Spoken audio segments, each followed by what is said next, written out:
अस्सलामुअलैकुम। आप देख रहे हैं सेंसा चैनल और मैं हूं सना ज़हीर। सेहतमंद औलाद अल्लाह ताला की तरफ से एक नेमत है, मगर जब आपको ये जुमला सुनने को मिले कि आपका बच्चा डाउन सिंड्रोम का शिकार है। आज 21 मार्च दुनिया भर में आलमी तौर पे डाउन सिंड्रोम का दिन मनाया जा रहा है। इस दिन के हवाले से हमारे साथ गुफ्तगू करने के लिए मौजूद हैं मोहम्मद उमैर आजम साहब, जो कि स्पीच एंड लैंग्वेज पैथोलॉजिस्ट भी हैं और काफ़ी अरसे से स्पीच के हवाले से काम कर रहे हैं। और इनका अपना एक सेंटर भी है, थेरेपी सेंटर, जो कि हैंड्स ऑन केयर सेंटर के नाम से है। हम अपनी गुफ्तगू का बाकायदा आगाज करते हैं। अस्सलामुअलैकुम। वालेकुम अस्सलाम। क्या हाल है आपके? अल्हम्दुलिल्लाह मैं ठीक। आप कैसी हैं? मैं भी ठीक ठाक। बहुत शुक्रिया आपका कि आपने हमारे लिए वक्त निकाला और लोगों को इस हवाले से हमारे साथ गुफ्तगू करेंगे। बहुत शुक्रिया।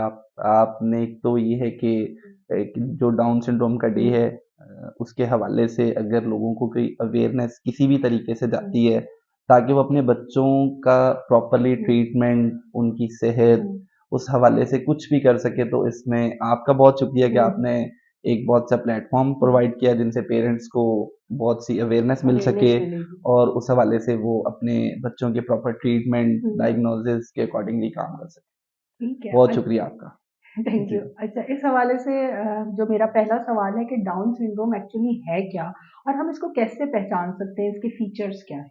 अच्छा, एक्चुअली मैं आपको थोड़ा सा पहले इलेबरेट करता हूँ normal persons, normal human beings के जो क्रोमोसोमल जो बनने के तरीके से है, वो ये है कि एक फीमेल और एक मेल 23 क्रोमोसोम्स जो है वो पेयर्ड अप होते हैं। टोटल मिलके 46 क्रोमोसोम्स बनते हैं। उन 46 क्रोमोसोम्स के साथ अगर उनमें कोई नॉन डिसफंक्शन है, कोई ऐसा मसला नहीं है जिस वजह से बिल्कुल नॉर्मल है, और जो कि आप अगर डाउन सिंड्रोम के केस में आ जाएं तो डाउन सिंड्रोम को एक्चुअल में ट्राइसोमी 21 कहते हैं। एक्चुअली जो 23 पेयर्स मैंने बताए थे उसमें जो 21st पेयर है उसमें ये होता है कि एक क्रोमोसोम और एक जीन एक्स्ट्रा हो जाता है।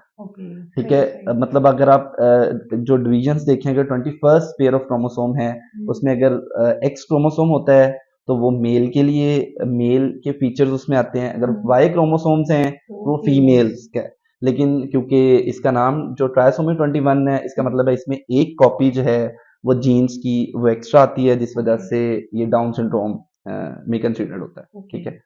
अच्छा, और जो डाउन सिंड्रोम्स के बच्चे हैं, आप उनके सिम्टम्स को अगर आप देखें, एक नॉर्मल बच्चे से उनके फीचर्स, उनके सिम्टम्स बहुत डिफरेंट है। मतलब एक्चुअल में आप कह सकते हैं कि अगर बिल्कुल हम फिजिकल अपीयरेंस से बात करें तो इनका फ्लैटर्ड फेस होता है। बिल्कुल हमारे तो थोड़े से मसल्स अप हैं, वो बिल्कुल फ्लैटर्ड और नोज के करीब से जुड़ा होता है। और उसके बाद ये है कि अगर आप नेक की तरफ जाएं तो एक नॉर्मल पर्सन की या बच्चे की नेक होती है, उनकी वेब नेक, मतलब शॉर्ट नेक होती है। बिल्कुल। और अगर फिर आप हैंड्स पे आ जाए तो उनके हैंड्स बहुत ही छोटे होते हैं, नॉर्मल बच्चे से बहुत छोटे हैं। फीट्स की तरफ आ जाए तो वो भी छोटे हैं। और उनके फिजिकल अपीयरेंस में अगर आप आते हैं तो उनकी आईज के अंदर आयरस, जो कि हमारा कलर्ड पार्ट होता है, जिससे हम जो कलर्स को डिफरेंशिएट करते हैं, उससे वाइट स्पॉटिंग होती है।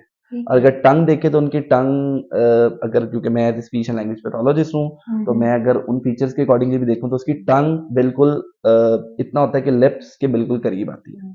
और उनके अगर आप हम हमारी पाम्स देखें तो उसमें जो काफी सारे जो हैं वो लाइंस हैं, लेकिन उनमें सिर्फ एक सिंगल लाइन होती है। जो उनके बहुत प्रोमिनेंट फीचर्स हैं जिनकी बेस के ऊपर बिल्कुल। और उनकी आईज जो है वो भी एक ऑलमंड जैसे, बादाम हमारी है ना, वो बादाम की शेप की होती है। कान उनके छोटे होते हैं। एक प्रॉपर उनमें फिजिकल जो है ना डिफरेंस जो है ना नजर आता है, अगर आप किसी भी डाउन सिंड्रोम के बच्चे को देखना चाहें। अच्छा, डाउन सिंड्रोम जो बच्चे होते हैं उनकी जो डेवलपमेंट और स्पीच के क्या मसाइल होते हैं इब्तदाई उम्र से ही? अच्छा, एक तो पहली बात ये है कि अगर आप मैं थोड़ा सा एलैबोरेट इस वाले से भी करता हूँ कि अगर जो डाउन सिंड्रोम, क्योंकि ड्यूरिंग प्रेगनेंसी भी पता चल रहा है, तो वो जो डाउन सिंड्रोम का है उसमें क्रोमोसोम्स का जब डिफरेंस आ जाए तो उसको उसका कोई क्योर नहीं है। उसका सिर्फ एक ही क्योर है जो कि आप एज इट इज एबॉर्शन के तौर पे डीएनसी जिसको कह सकते हैं। और अगर वो उनकी जो है वो ग्रोथ डेवलपमेंट होती है तो उसके बाद ये होता है कि उनके, क्योंकि जो मैंने फिजिकल फीचर्स उनके बताए हैं की वजह से उनको चलने का भी मसला होता है। और उनका जैसे मैंने बताया कि फ्लैटेड नोज के साथ है तो उनको drooling in sense of word होती है कि मुंह से हमेशा पानी आता रहता है, क्योंकि उनके लिप्स की ग्रेस्पिंग प्रॉपर नहीं होती। जैसे उनको ड्रोलिंग होती है और वो अपने प्रॉपर वे जो प्रोनाउंस करने का है वो बिल्कुल प्रोनाउंस नहीं कर पाते, और उनको उनका माइंड भी इस हवाले से इतना ग्रो नहीं कर पाता जितना उनकी एज के अप्रोप्रिएट है। तो जिस वजह से उनको बहुत सी मुश्किलात होती हैं, चलने में भी, बोलने में भी, वर्ड की प्रॉपर प्रोनाउंसिएशन में भी, इन सब चीज़ों के अंदर उनको बहुत से इश्यूज जो है वो ना पेश आते हैं। ठीक है। अच्छा, तो फिर जो पाकिस्तान में है, ये जो क्या हमारे माशरे में क्या गलतफहमियां पाई जाती हैं, ये बच्चे अगर पैदा हो जाए तो? एक तो बात ये है कि पहली बात ये है कि औलाद या जो भी बच्चे वो सब अल्लाह ताला की एक बहुत बड़ी नेमत है। पेरेंट्स कुछ इस चीज़ को एक्सेप्ट नहीं कर पाते कि हमारा बच्चा जो है वो मेंटली रिटार्डेड है, उसमें फिजिकल अपीयरेंस चेंज हो रही हैं। जो गलत जो मिथ्स, रॉन्ग मिथ्स पाई जाती हैं वो यही हैं कि तो थोड़ा बड़ा होगा तो वो ठीक हो जाएगा, जो कि ऐसा बिल्कुल भी नहीं है। क्योंकि मैंने प्रोमिनेंट फीचर्स भी बताए हैं, आप खुद देखेंगे एक नॉर्मल अगर माइलस्टोन्स की तरफ देखें तो एक प्रॉपर जो किड होता है वो 1 ईयर में 1 वर्ड बोलना स्टार्ट कर देता है, चलना स्टार्ट कर देता है। लेकिन क्योंकि अगर डाउन सिंड्रोम का मैंने बताया कि फिजिकल डिसेबिलिटी भी है और मेंटल भी है, तो उसमें ये है कि ना वो बोल पाते हैं और ना वो चल पाते हैं। तो ये प्रॉपर बहुत गलत मिथ्स हैं कि भाई बच्चा थोड़ा बड़ा होगा, एज उसकी होगी तो वो सारी काम अपने करना स्टार्ट कर देगा। और फिर इसी तरीके से है कि नॉर्मल किड के साथ उनको कंपेयर किया जाए तो प्रॉपर डिफरेंस पता चल जाता है, और ये माशरे में मैथ्स हैं कि बड़ा होगा तो ठीक हो जाएगा। दैट इज जो कि ये सारी मैथ्स जो है ना पाई जाती है माशरे में। अच्छा, आप काफी अरसे से इस फील्ड से वाबस्ता हैं, आपकी कोई सक्सेस स्टोरी डाउन सिंड्रोम के बच्चों के हवाले से?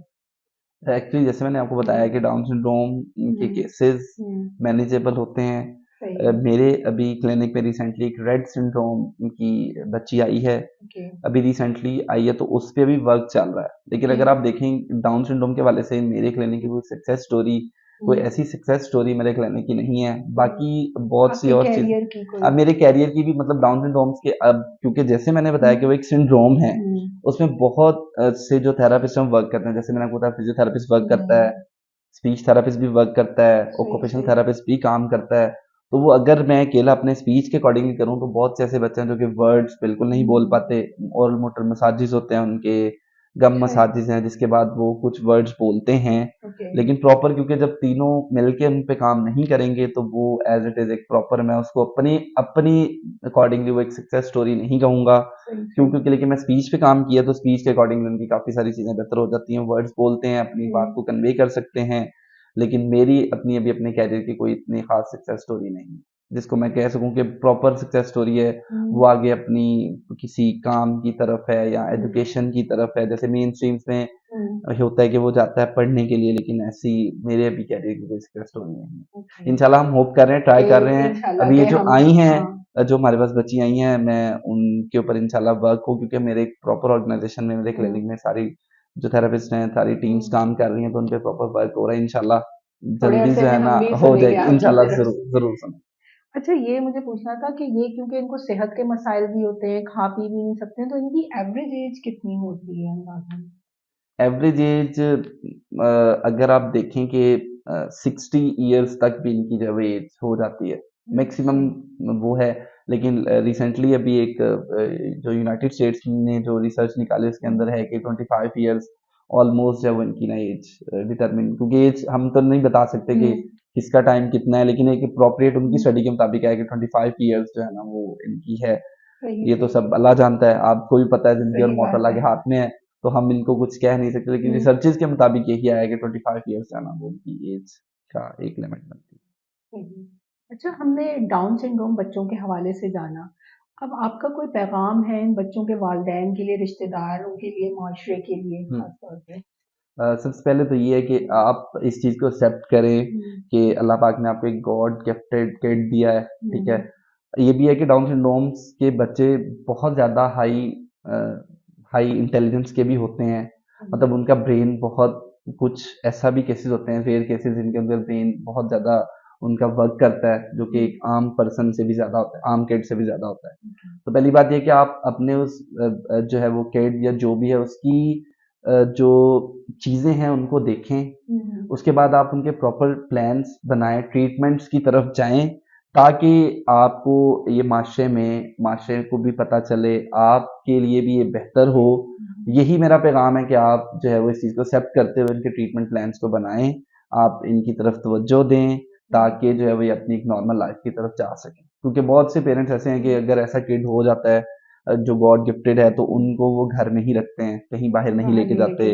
उनको सोशलाइज करें, उनको मिलवाएं लोगों से, आप उनको घर में ऐसे बंद करके ना रखें। जो भी है उनको एक उनकी भी एक लाइफ है, आप अपनी लाइफ में से टाइम निकाल के उनको टाइम दें, ताकि वो भी समझे कि हम इस माशरे का हिस्सा हैं। वो पहले ही डिसेबल्स हैं, अगर आप उनको इग्नोर करेंगे तो वो और ज़्यादा मेंटली डिप्रेशन जो भी मामला की तरफ जाएंगे।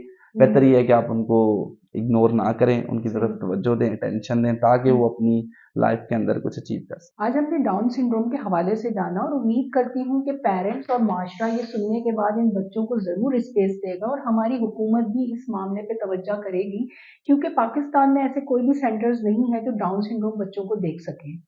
इसी पैगाम के साथ मैं इजाज़त लूँगी। फर्दर प्रोग्राम्स मेरे देखते रहिएगा। मेरा चैनल लाइक और सब्सक्राइब ज़रूर कीजिएगा। हमें इजाज़त दीजिएगा। अल्लाह हाफ़िज़। अल्लाह हाफ़िज़। मेरा नाम सना ज़हीर है। मेरा चैनल है सेंसा बी यूनिक।